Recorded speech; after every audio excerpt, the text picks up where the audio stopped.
lihat itu dapat banget, dan cara beda mempromosikan approach film ini aja sih. Lebih ke style. Mas Hanung, kalau dari segi produksi ada batasan kreativitas nggak sih dari MU untuk di Paragama? Ya, saya sekarang jadi paham bahwa yang namanya film itu harus dekat dengan masyarakat. Jadi ini penting sekali buat para sutradara-sutradara yang kreator-kreator. Ya, nasihat ini sebetulnya buat saya juga, ya kan. Tapi saya sudah melampaui itu semuanya. Jadi kadang-kadang kita berpikir bahwa kita hanya berpikir kreatif, gitu.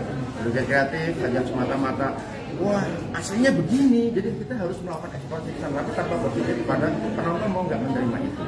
Jadi banyak sekali adegan-adegan yang sudah kita take, kemudian kita hapus. Ya, kita hapus, kita kurangi, takutnya penonton malah nggak terima ya kayak ini. Gitu. Jadi batasan itu bukan dari Pak Manos, batasan itu sebenarnya dari kita, dari saya. Tapi saya bikin di lapangan, saya bikin aja, udah gitu kan. Makanya dia bilang saya dicambuk sama Hanung gitu kan. Ya benar-benar. Maksudnya cambuk itu bukan benar ya, tapi cambuk umumnya gitu kan. Jangan dibayangin. Ya dibayangin.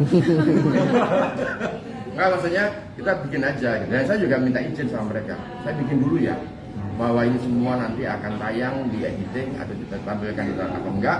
Pokoknya saya bikin, saya izin sama pemain-pemain, dan mereka sangat kooperatif sekali. Nah, baru kemudian decision akhirnya ada di kita, di Pak Manot, saya juga gitu kan, bahwa oh ini dia. Padahal kita udah pernah lock gitu kan, kemudian kita gini tonton, kita bongkar lagi editingnya. Hanya karena itu reaksinya penonton, mempertimbangkan reaksi penontonnya seperti apa. Kemarin ketika saya nonton teasernya tadi, saya terpikir mungkin akan ada soundtrack yang sangat menyentuh dari film ini. Bang Manos, seperti apa? Ya, saya kira soundtracknya sangat tersentuh, dan juga soundtrack kita ada keren banget. Tunggu tanggal mainnya. Bener-bener soundtracknya keren banget. Tapi kan masih terlalu awal, jadi sabar dong.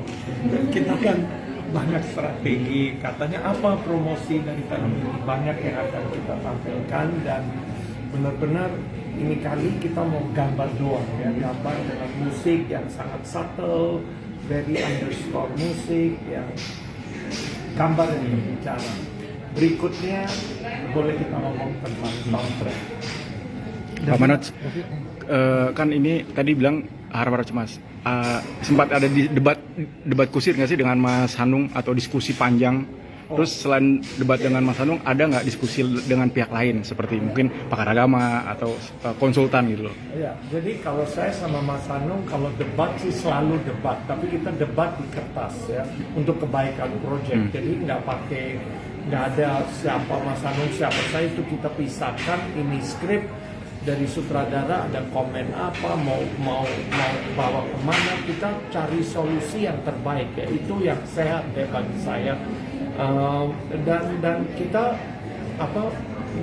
karena kan dari cerita ini bisa banyak pandangan, how to tell the story. Jadi di sana ada beda pendapat, tapi beda pendapat itu jadi menarik, saling kita introspeksi satu dan lain, dan itu yang karena itu produknya bisa bagus. Jadi itu sangat sehat, dan saya senang dengan exercise bahas debat di skrip.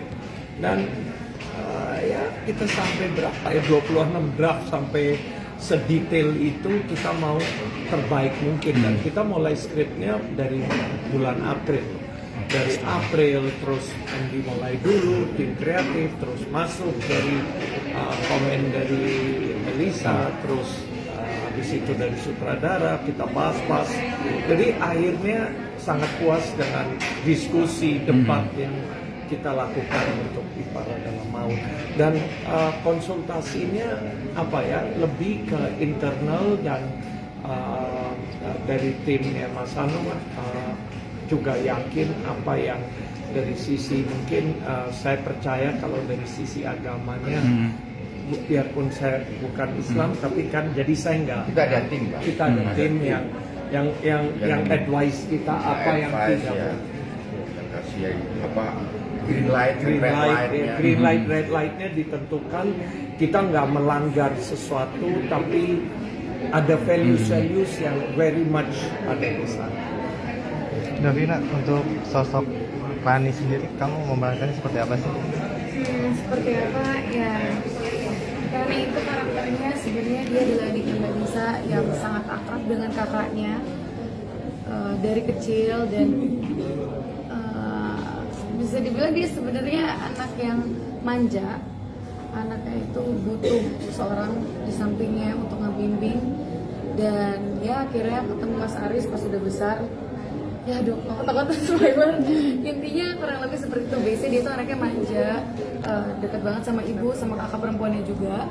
Perempuan yang relatable ya, Ya. Rani, yang bisa terjadi, ada banyak Rani sekitar. Ya, mungkin di luar sana banyak Rani yang Nah, lain. kamu ngeliat Rani ini seperti apa setelah memainkan setelah perannya? memainkan. Melihatnya seperti apa sosok Rani?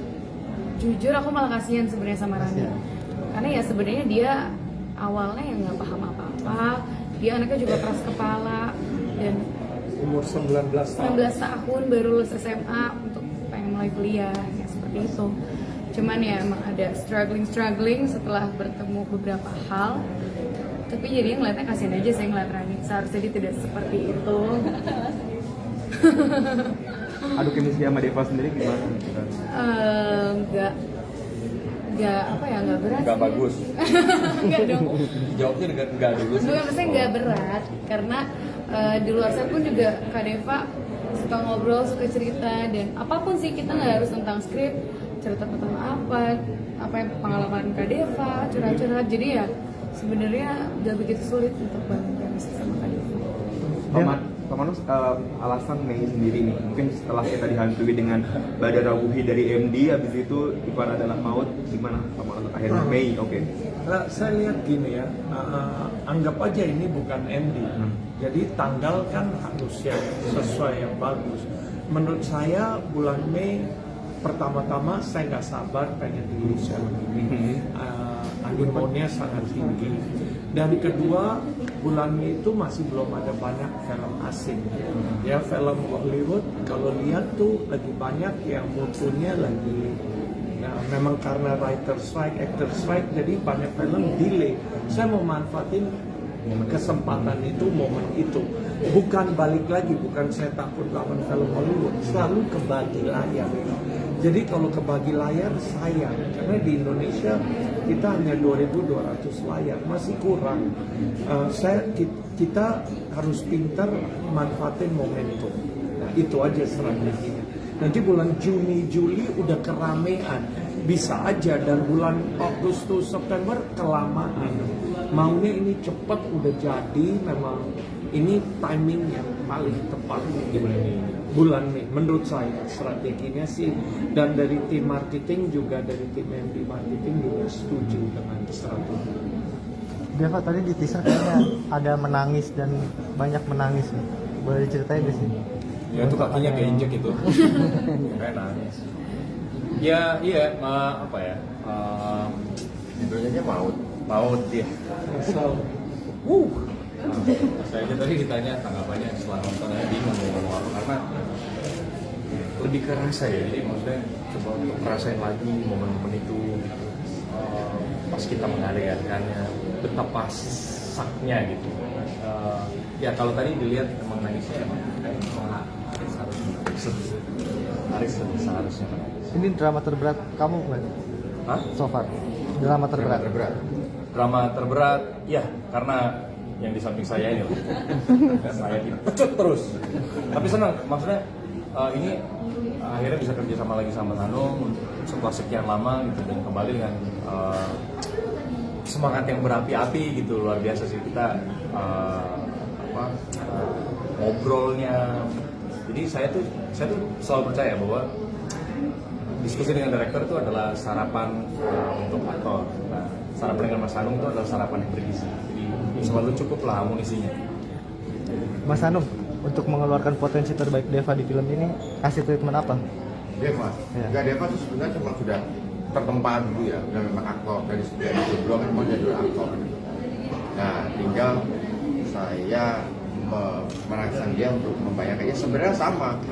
Lu pernah kan, lu pernah selingkuh lah, udah itu kita udah pernah selingkuh lah. Tapi sering sama Ipar, lu juga akan bisa kebayang. Bayangin deh. Terus pas mau coba bayangin, istri gue nggak punya saudara. Ipar gue jadi siapa bayangin gitu. Struggling. Jadi kita sharing, sama-sama sharing aja. Karena kan sutradara harus tahu dong. Ketika ditanya sama aktornya kan, saya harus gimana mas? Jawaban saya, gue juga nggak tahu men. Gila, ya kan gitu. Ya kan nggak boleh ngomong kayak gitu, ya kan? Ya saya harus mau tahu kan. Makanya saya balikin aja. Coba bayangin deh lu kayak gitu gimana kalau nah itu aja. Yang pasti ini suami idaman pamer dong. Ini Ipar Ipar impian. udah itu yang penting. Oke. Terima kasih.